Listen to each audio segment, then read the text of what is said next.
Dear students, this is our 19th lecture on organic reaction mechanism, and till date we have completed all aspects of reaction intermediates.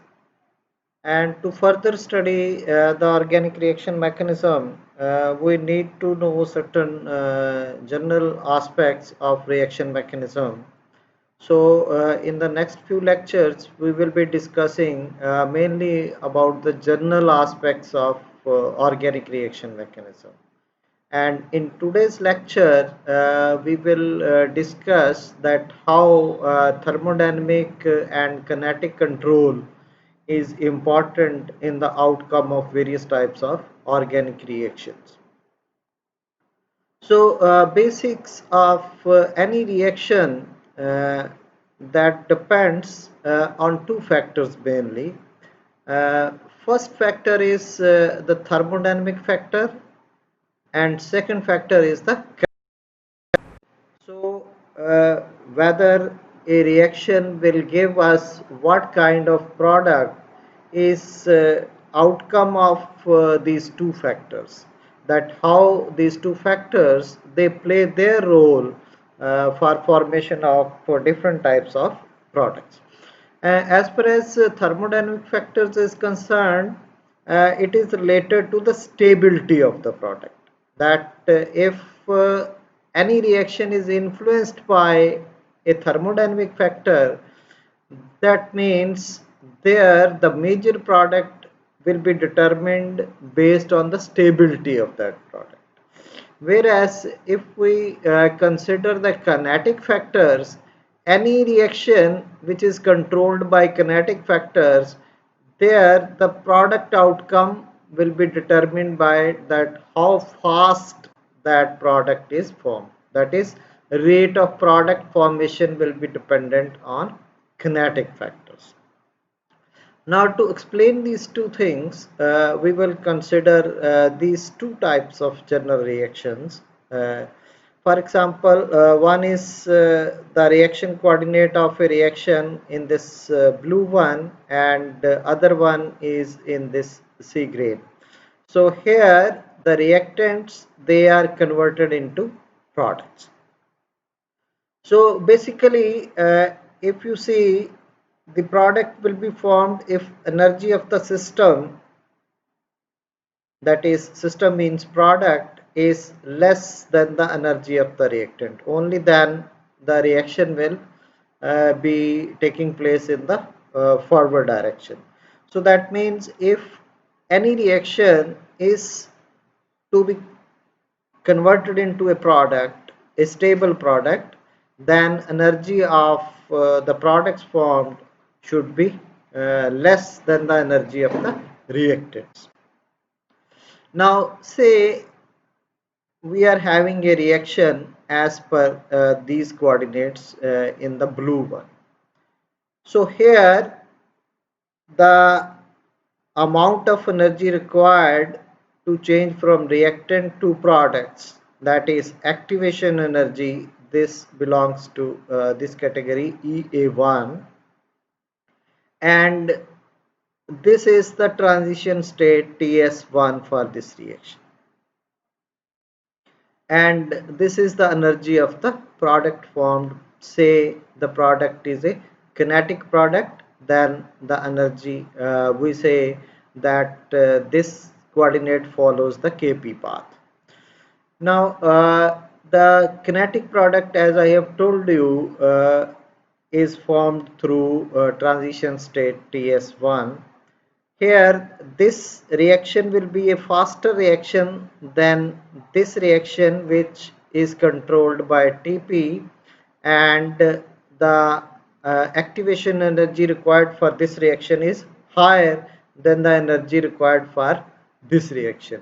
So because of the lower activation energy in this case, this reaction will be faster reaction than this reaction, and because of this lower energy requirements, the more stable transition state will be this one. So because of that, this will lead to the kinetic product formation. Whereas when the reaction is taking place by TP pathway, then the transition state is TS1, TS2, and amount of activation energy required is EA2. And you can see over here that amount of activation energy required for this reaction is more than the amount of activation energy required for this reaction. So that is why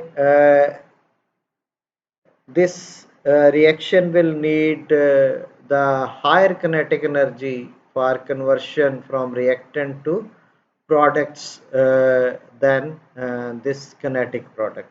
But if you see the energy of the product formed over here, this energy is lower than the energy of the kinetic product. So that means the thermodynamic product formed in this case will be, however, more stable than the kinetic product because it has a lower energy than the kinetic product, and this therefore is called as more stable product or thermodynamic product. Now we will go through the different situations that at what reaction conditions we will get what type of product. We know that if we change the reaction temperature, the average energy of the molecules they also change. And if average energy of the molecule changes, that means the more and more molecules will have energy which may be equivalent to either this energy or this energy. So as we increase the temperature, the molecules having higher energy of activation, that will be increased. Now for example, we will take the case of a reaction where we are performing that reaction at a low temperature. So when temperature is low, that means average energy of the molecules is also low, and the more molecules, they will have sufficient energy only to cross this barrier, whereas they it may not be possible for many molecules to cross this barrier. So that means when they have energy equivalent to or more than EA1 but less than EA2, then they will cross the activation energy barrier of EA1 only instead of EA2. So therefore, if the energy associated with the molecules is equal to more than this much but less than this much, that means all the molecules they will be converted into kinetic product. So therefore, the reaction will proceed along the path Kp, this blue, and the product formed will be a kinetic product. And this reaction will be an irreversible reaction because the molecules they lack sufficient energy to reverse to the reactant. So the rate of formation between kinetic product and the thermodynamic product will be determined by the amount of energy associated with those molecules. So when the temperature is lower, then the reaction is under kinetic control, and that will be determined, the formation of the product will be determined by rate of the reaction, and this will be an irreversible condition. So major product in such cases will be that which is formed from fastest reaction.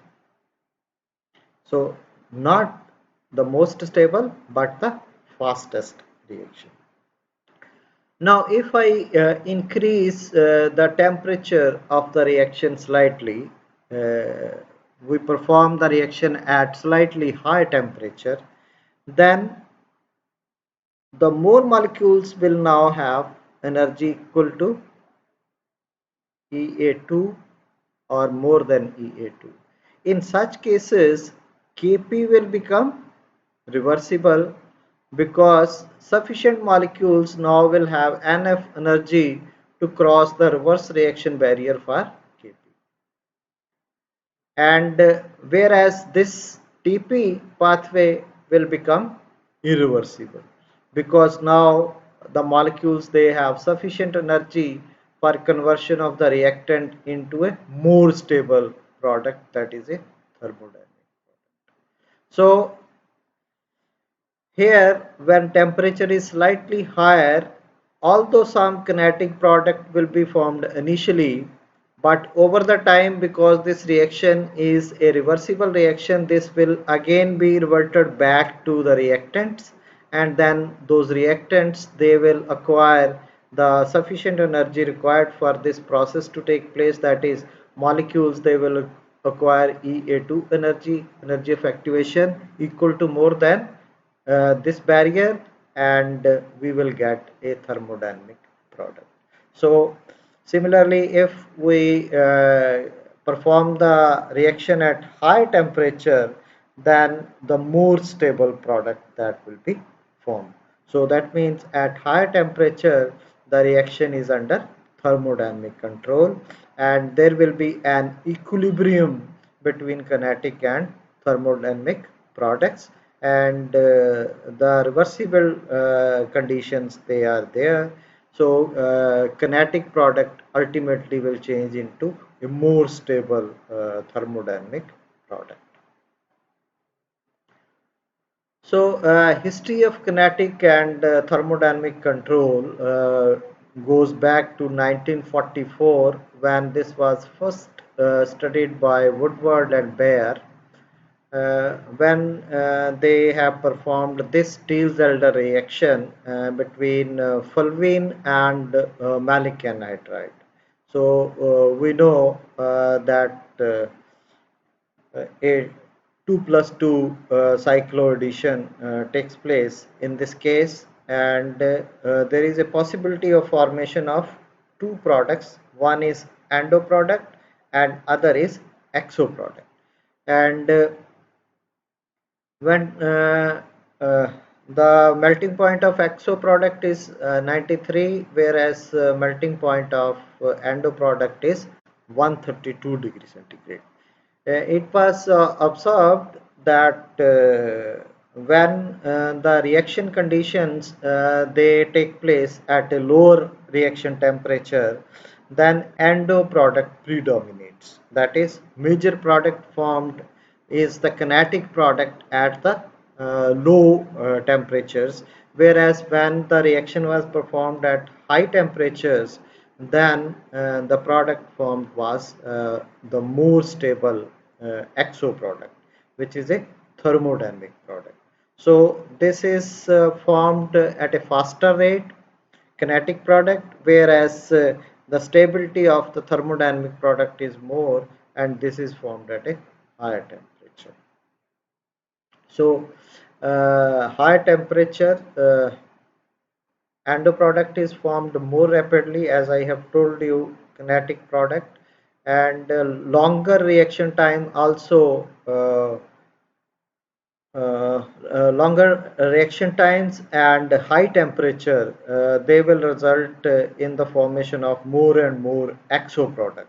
So exo to endo ratio will be higher at high temperatures and at longer reaction times, and this is an example, the first example of thermodynamic and kinetic control.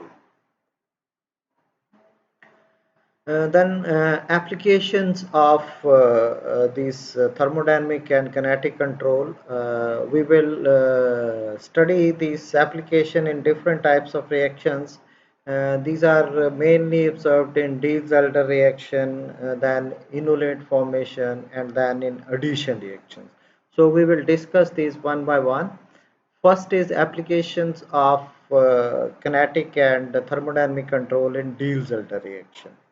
So when cyclopentadiene is reacted with furane, and if reaction is done at room temperature, the product formed is the endo product. and this product is a kinetic product because as we know that lower temperatures they lead to the formation of kinetic product, and when this same reaction is done at say high temperature of the order of say 81 degrees centigrade, then after long reaction times we will get this type of exo product which is a thermodynamic product. The exo product is more stable because of a lower degree of steric congestion in this case as compared to endo product which is favored by orbital overlap in the transition state. So because of the more stability of this product, this will have lower energy, and when this is having lower energy, that means this is more stable or a thermodynamic product. Then another example of Diel-Alder reaction. This is a very rare example and has been reported recently about the full kinetic and thermodynamic control in the process of inter and intramolecular Diel-Alder reaction of bisfuryl dienes. So these types of compounds, they are bisfuryl dienes.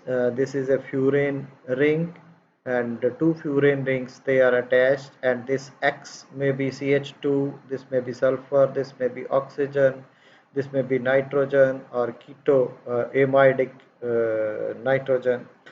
So these types of systems on reaction with hexafluorobutane, they show kinetic and thermodynamic control in different types of products they are formed.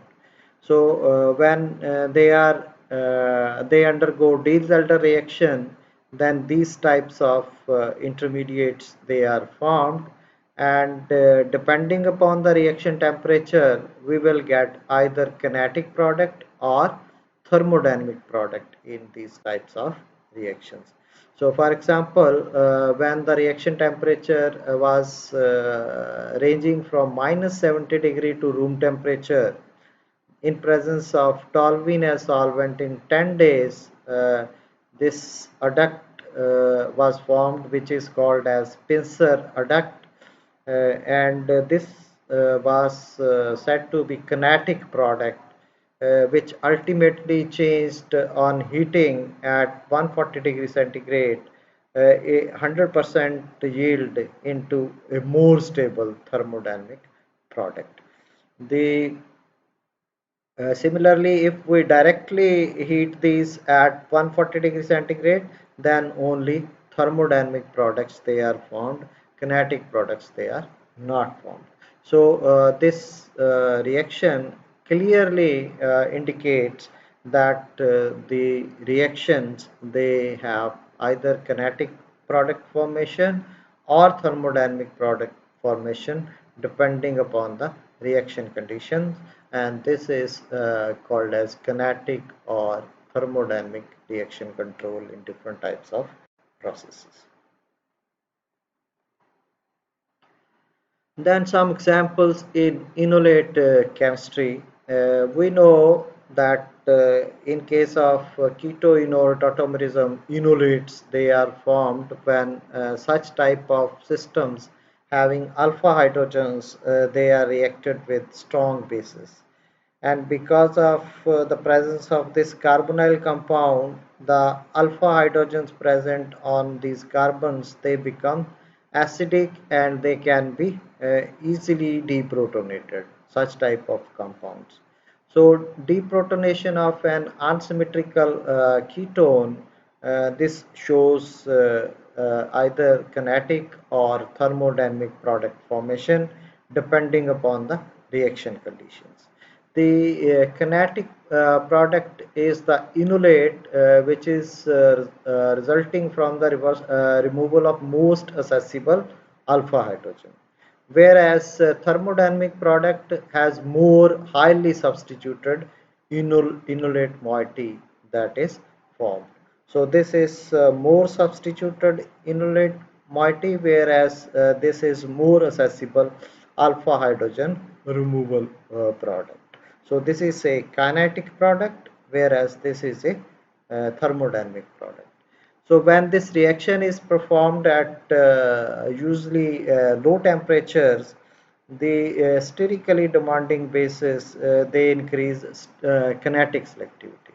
So when triphenyl methane lithium triphenyl methane lithium was reacted with this ketone, which is an unsymmetrical ketone.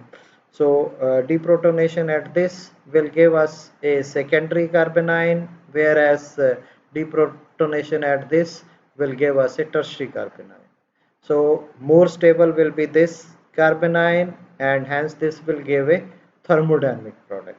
Whereas less stable means most accessible alpha hydrogen is this one because of less hindrance at this carbon, and this will give us a inulate formation at a faster rate. So this will be a kinetic product that will be formed. So when the reaction was performed at minus 78 degrees centigrade, that is at low temperatures, you can see that more of the kinetic product is formed. 90% of the product formed is a kinetic product, whereas 10% of the product formed is a thermodynamic product, which is more stable product. But when the reaction conditions they are changed, say from minus 78 to 25 degrees centigrade, that is when reaction is performed at room temperature, then more of the thermodynamic product is formed. The thermodynamic inulate formed is 90% and kinetic inulate formed is only 10%. So this is a clear example of the inulate chemistry where the kinetic and thermodynamic product control is shown depending upon the different reaction conditions. Then some examples of thermodynamic and kinetic control in case of electrophilic addition reactions. We know, say we are having this 1,3-butadiene, and when this is reacted with HBr, we know electrophilic addition to this carbon-carbon double bond will take place, and we can get two types of product. Either this product where the bromide will get attached to this carbon, or this product where bromide gets attached to the terminal carbon. Now uh, the thermodynamically more stable is 1,4 adduct, whereas the kinetic 1,2 adduct is formed at low temperatures. So you can see when the temperature is low, that is 0 degree centigrade, then there is a predominant formation of this type of product. 1,2 product is formed in 71% and 1,4 product is formed in 29%. And 1,2 adduct is a kinetic product formation, whereas this is a thermodynamic adduct formation. Whereas when we increase the temperature to say 40 degree centigrade, then the 1,4 product is formed in 85% and 1,2 product is formed in 50%, 15% only. So mechanism of this reaction is like this, that this is 1,2 product, and we know that this bromide can be removed to give us a carbocation which is a secondary carbocation, and this secondary carbocation can be formed from a primary carbocation which is giving us this more stable 1,4 adduct with the movement of the carbon-carbon double bond. So summary of these reactions is that a process approaches pure kinetic control at low temperatures and shorter reaction times, whereas thermodynamic control is achieved when there is a longer reaction times and temperature is also high. In every reaction, the first product formed is that which is the most easily formed. That is, the kinetic product will be formed because that will be formed at a faster rate, which may not be the most stable product. So every reaction at start will be under the kinetic control. And if a reaction is under thermodynamic control at a given temperature, then this will also be under thermodynamic control at a temperature higher than the given temperature. Similarly, if reaction is under kinetic control at a given temperature, then it will be under kinetic control at any temperature lower than that temperature. So these are a few of the conditions which determine that whether a reaction will be a kinetic controlled reaction or a thermodynamic controlled reaction. Thank you very much.